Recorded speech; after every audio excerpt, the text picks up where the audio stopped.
नमस्कार दोस्तों, आज हम पढ़ेंगे रघुवंशम। वीके ट्रिक्स क्लासेज में आपका स्वागत है।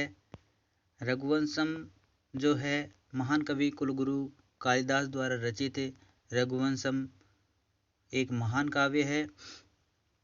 महाकाव्य इनके द्वारा रचित दो थे, रघुवंशम और कुमार संभूम। इसमें सर्ग जो है 19 है और 31 राजाओं का वर्णन है। रघुवंश का प्रथम सूर्यवंशी राजा दिलीप है।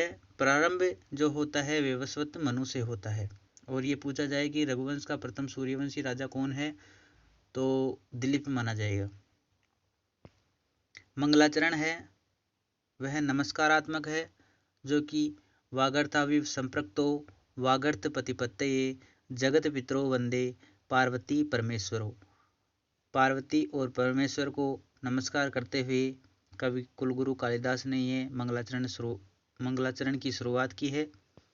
पार्वती को परमेश्वर को समर्पित है, इसलिए शैव संप्रदाय को कालिदास को शैव संप्रदाय माना जाता है। रस श्रृंगार है। नामकरण जो है रघुवंशम का 3.21वें श्लोक रघु के जन्म के पश्चात माना जाता है। दीपशिखा कालिदास की उपाधि है, जो छठे सर्ग में राजा अज और इंदुमती के विवाह में जब इंदुमती अनेक राजाओं के सामने से गुजर रही थी तो एक दीपशिखा की भांति लग रही थी। जैसे जैसे वह आगे बढ़ रही थी तो आगे तो उजाला और पीछे अंधेरा होता जा रहा था। इसी सुंदर वर्णन के आधार पर कालिदास की दीपशिखा उपाधि रखी गई। महाभारत में शांत रस है और रामायण में करुण रस है, जबकि देखा गया है महाभारत में अनेक युद्ध हुए थे फिर भी शांत रस है और रामायण में करुण रस माना जाता है। इंदुमती स्त्री सरस्वती है। पात्र परिचय वैवस्वत मनु। दिलीप सुदक्षिणा पत्नी है दिलीप की। रघु है जिसका जन्म है 3.21वें सर्ग में हुआ था। अज की पत्नी का नाम इंदुमती। दशरथ, राम, लवकुश इत्यादि 31 राजाओं का वर्णन इसमें किया गया है। अंतिम राजा था अग्निवर्ण। अग्निवर्ण की गर्भवती पत्नी का राज्याभिषेक होता है। आमतौर पर देखा जाता है कि राजाओं का ही वो होता है राज्याभिषेक, लेकिन अग्निवर्ण जब परलोक सिधार गए थे तो उनकी पत्नी जो है गर्भवती थी तो उनका राज्याभिषेक किया गया। कुलगुरु वशिष्ठ हैं। विश्वामित्र रघुवंशीय राजाओं के गुरुजी है जो शिक्षा देते हैं। रामायण परित्याग होने के बाद में माता सीता वाल्मीकि जी के आश्रम में रही। इक्ष्वाकु वंश जो है वशिष्ठ का वंश था, इसलिए राम इत्यादि राजाओं को इक्ष्वाकु वंश भी कहते हैं। रघुवंश में श्रृंगार रस है, वैसे रामायण में शांत रस है। रामायण में करुण रस है, वैसे रघुवंशम में श्रृंगार रस है। दिलीप की पत्नी का नाम सुदक्षिणा था। राजा दिलीप और सुदक्षिणा प्रातः स्नान करने गए हुए थे तो इन्होंने कामधेनु जो रास्ते में थी उसके ऊपर ध्यान नहीं देते हुए एक दूसरे के प्रति मोहित हो रहे थे, तो कामधेनु ने इनको श्राप दिया। इसलिए एक साप प्रादाता थी कामधेनु थी और कामधेनु की पुत्री का नाम नंदिनी था। सभी प्रकार के सुझाव देने वाले कुलगुरु थे वशिष्ठ। जब भी राजाओं पर कोई आपदा आती, रघुवंशीय राजाओं पर कोई आपदा आती तो कुलगुरु वशिष्ठ थे, वह इन्हें सुझाव देते थे। पात्र परिचय कुबेर जो है इनसे रघु ने 14 करोड़ स्वर्ण मुद्राएं के लिए आक्रमण की योजना बनाई, तो कुबेर जो है रात्रि में स्वर्ण मुद्राएं की बारिश कर दी। कुंभोदर जो था वह सिंह था,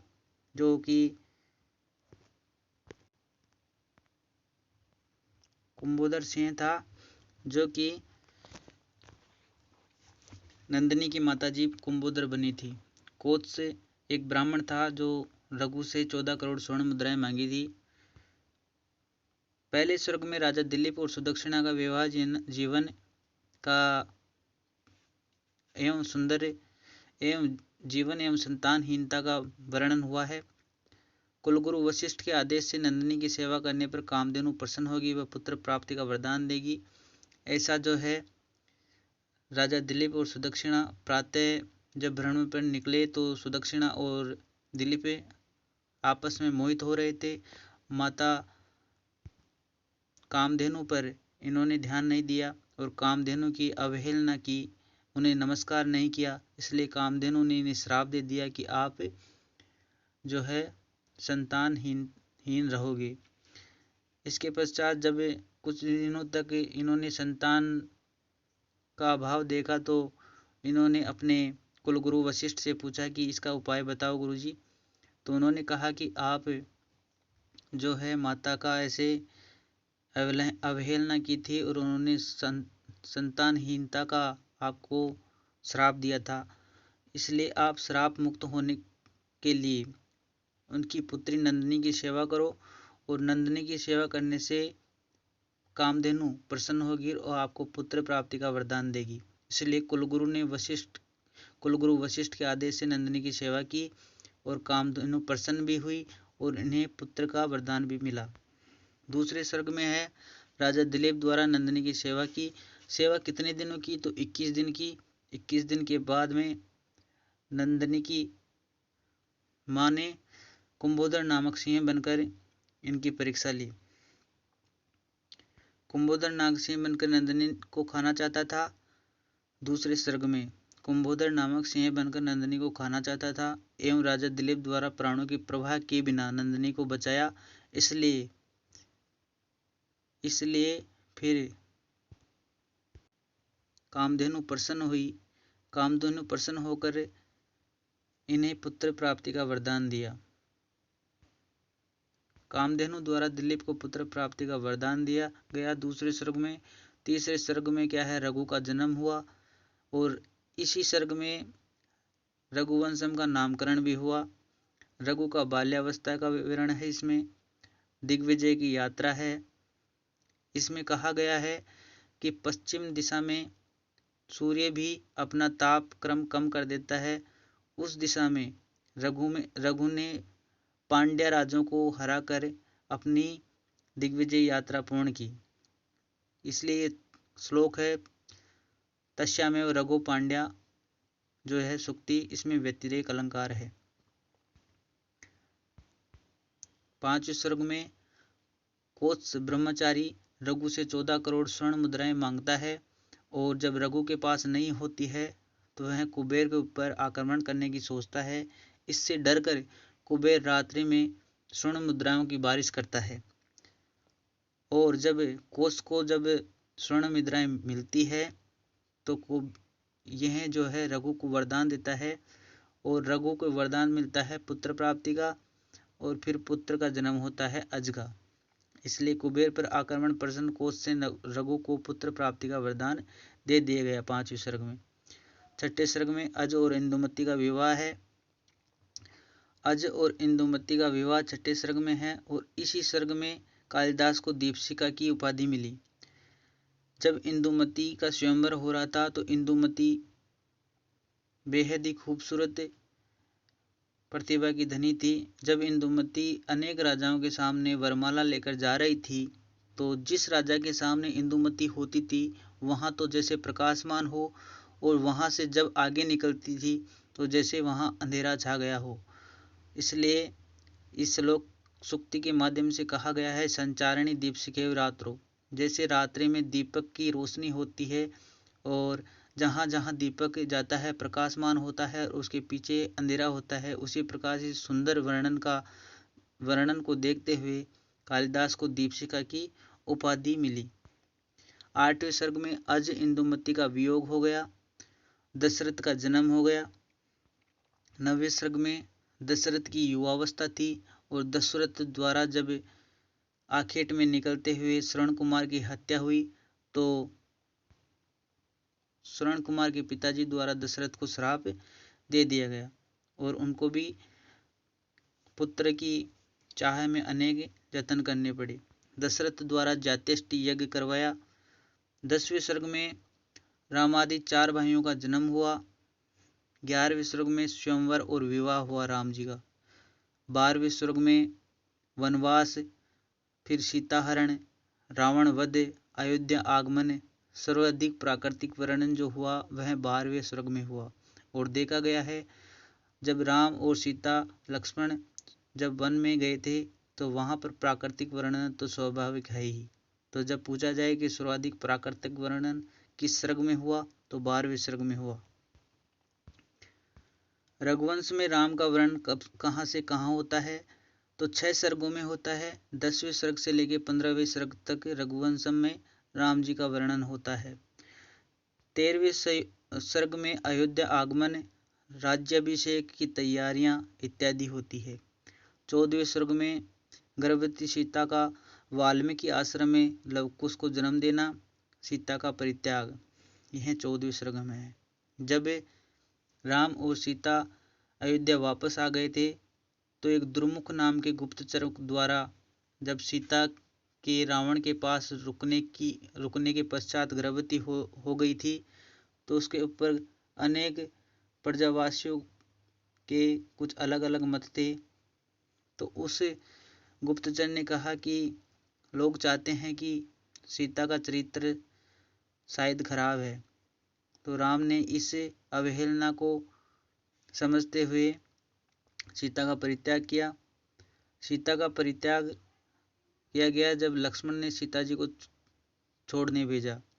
लक्ष्मण जी सीता को सरयू किनारे छोड़कर आए। 14वें सर्ग में गर्भवती सीता वाल्मीकि आश्रम में लवकुश को जन्म देना और सीता का परित्याग है।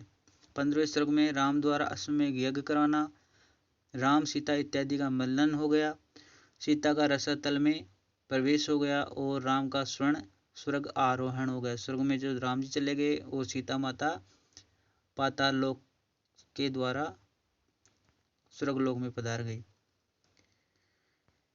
16वें सर्ग में लवकुश का वर्णन है। कुश का कुमुदवती से विवाह, कुश की पत्नी का नाम है कुमुदवती और अंतिम राजा जो है अग्निवर्ण है। इसी प्रकार हम सूक्तियाँ देखेंगे। तेजसा ही न वये समिष्यते, ये जो है रघुवंशम की सूक्तियाँ हैं। ज्ञाने मोने समाशक्तो त्यागे श्लाघा विप्रिय, ये दिलीप का वर्णन हो रहा है कि राजा दिलीप ज्ञानी थे फिर भी मौन रहते थे, शक्तिवान थे फिर भी क्षमा करते थे, श्लाघा थे फिर भी त्याग की भावना रखते थे, ऐसे राजा दिलीप थे। इसी प्रकार अगली सूक्ति है। शेषवे अभ्यस्त विद्याना यौवने विशेषणाम वर्ध के मुनिवर्तिनाम योगेनन्ते तनुत्याजम, ये जो है सभी रघुवंशीय राजाओं के अलग अलग जो आश्रम थे, ब्रह्मचार्य, गृहस्थाश्रम, वानप्रस्थाश्रम और संन्यास आश्रम, तो इसका विवरण दिया गया है कि ब्रह्मचार्य आश्रम में रघुवंशीय राजा विद्या में व्यस्त रहते थे, फिर गृहस्थाश्रम में अनेक विषयों को भोगते थे, वानप्रस्थ आश्रम में मुनिव्रत धारण करते थे, इसी प्रकार संन्यास आश्रम में सब कुछ योग्य बनकर त्याग देते थे। कामदूदा किसे कहा गया है तो नंदनी को कहा गया है। और ये जो अगली सूक्ति है, क्व सूर्य प्रभु वंश क्व च अल्प विश्वामती, ये जो कालिदास द्वारा कहा गया है निर्देशना अलंकार इसमें कि कहाँ तो सूर्यवंशीय राजाओं को वंश और कहाँ मेरी छोटी सी बुद्धिमती, मैं वहाँ उनका कैसे यशोगान लिख सकता हूँ, इसमें जो है निर्देशना अलंकार है। राम के पिताजी का वंश था सूर्यवंश और गुरु का वंश था इक्ष्वाकु, तो इसलिए राम सूर्यवंशी भी है और इक्ष्वाकु वंश भी है। जो इक्ष्वाकु वंश है वो कुलगुरु वशिष्ठ के कारण है। दिलीप से लेकर राम तक इक्ष्वाकु वंश कहलाएंगे और राम के पश्चात फिर सूर्यवंशी ही कहलाएंगे। इस प्रकार हम रघुवंशम को अच्छी प्रकार से पढ़े हैं और इसे इन फैक्टों को आप नोट्स के रूप में उतार लीजिए। सभी लाइनें इम्पोर्टेंट है, आपको परीक्षा में पढ़ने में सहायता मिलेगी।